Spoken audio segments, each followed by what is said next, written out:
சிரமமாக எடுத்துக்கொள்ள வேண்டாம்.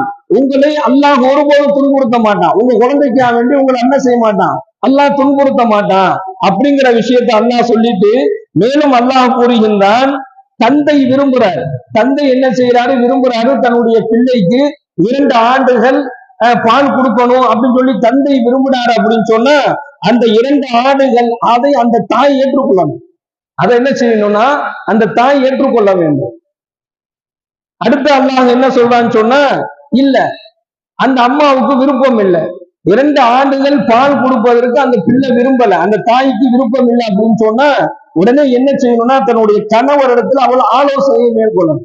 இருவரினுடைய பரஸ்பரம் இருவருடைய ஆலோசனையின் பெயரில் என்ன செய்யலாம், அந்த பால் குடியை நிறுத்திக் கொள்ளலாம். அப்படி இருவரும் சேர்ந்து ஒரு ஆலோசனை செஞ்சு 2 பேரும் கணவன் மனைவி 2 பேருக்கும் சேர்ந்து ஒரு ஆலோசனை பண்ணி அவங்களுக்குள்ள ஒரு பரஸ்பரம்